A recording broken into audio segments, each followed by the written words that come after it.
বিসমিল্লাহির রহমানির রহিম। আসসালামু আলাইকুম। পাঠ করছিলাম আল বিদায়া ওয়ান নিহায়া, প্রথম খণ্ড। লিখেছেন আবুল ফিদা হাফিজ ইবনে কাসির আদ দামেস্কি রহমতুল্লাহি আলাইহি। অনুবাদ করেছেন মাওলানা সৈয়দ মোহাম্মদ ইমদাদউদ্দিন, মাওলানা মোহাম্মদ মহিউদ্দিন, মাওলানা বোরহানউদ্দিন এবং মাওলানা মোহাম্মদ আবু তাহের। যথারীতি এই পর্বটিতেও আমি আদম আলাইহিওয়াসাল্লামের সৃষ্টি সম্পর্কিত হাদিসসমূহের বর্ণনা এবং এর ব্যাখ্যাসমূহ আপনাদেরকে শোনাব। ইমাম আহমদ রহমতুল্লাহি আলাইহি তার মুসনাদে বর্ণনা করেন যে আবুদ দারদা রাদিয়াল্লাহু আনহু বলেন, রাসূলুল্লাহ সাল্লাল্লাহু আলাইহি ওয়াসাল্লাম বলেছেন, যথাসময়ে আল্লাহ তাআলা আদম আলাইহিসসালামকে সৃষ্টি করে তার ডান কাঁধে আঘাত করে মুক্তার ন্যায় ধবধবে সাদা তার একদল সন্তানকে বের করেন।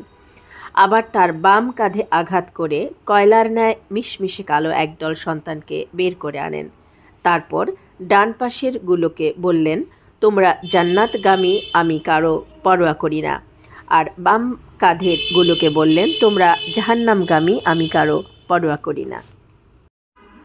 ইবনে আবুদ দুনিয়া রহমতুল্লাহি আলাইহি বর্ণনা করেন যে হাসান রহমতুল্লাহি আলাইহি বলেন, আদম আলাইহিসসালামকে সৃষ্টি করে আল্লাহ তাআলা তার ডান পার্শ্ব দেশ থেকে জান্নাতীদের আর বাম পার্শ্ব দেশ থেকে জাহান্নামীদের বের করে এনে তাদেরকে জমিনে নিক্ষেপ করেন। এদের মধ্যে কিছু লোককে অন্ধ, বধির ও অন্যান্য রোগে আক্রান্ত দেখে আদম আলাইহিসসালাম বললেন, হে আমার রব, আমার সন্তানদের সকলকে এক সমান করে সৃষ্টি যে করলেন না, তার হেতু কি? আল্লাহ বলেন, আমি চাই যে আমার শুকরিয়া আদায় হোক। আব্দুর রাজ্জাক অনুরূপ রিওয়াত বর্ণনা করেছেন। ইবনে হিব্বানের এ সংক্রান্ত বর্ণনার শেষ দিকে আছে, আল্লাহর মর্জি মোতাবেক আদম আলাইহিসসালামকে কিছুকাল জান্নাতে বসবাস করেন, তারপর সেখান থেকে পৃথিবীতে অবতরণ করেন।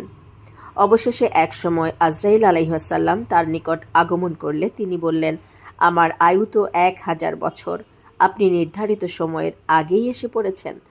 আজরাইল আলাইহিসসালাম বললেন, আপনি ঠিকই বলেছেন, কিন্তু আপনি না আপনার আয়ু থেকে 40 বছর আপনার সন্তান দাউদকে দিয়ে দিয়েছিলেন। কিন্তু আদম আলাইহিসসালাম তো তা অস্বীকার করে বসেন। ফলে তার সন্তানদের মধ্যেও অস্বীকার করার প্রবণতা সৃষ্টি হয়। তিনি পূর্বের কথা ভুলে যান। ফলে তার সন্তানদের মধ্যে বিস্মৃতির প্রবণতা দেখা দেয়। সেদিন থেকেই পারস্পরিক লেনদেন লিপিবদ্ধ করে রাখার এবং সাক্ষী রাখার আদেশ জারি হয়। ইমাম বুখারী রহমতুল্লাহি আলাইহি বর্ণনা করেন যে আবু হুরায়রা রাদিয়াল্লাহু আনহু বলেন, রাসূলুল্লাহ সাল্লাল্লাহু আলাইহি ওয়াসাল্লাম বলেছেন, আল্লাহ তাআলা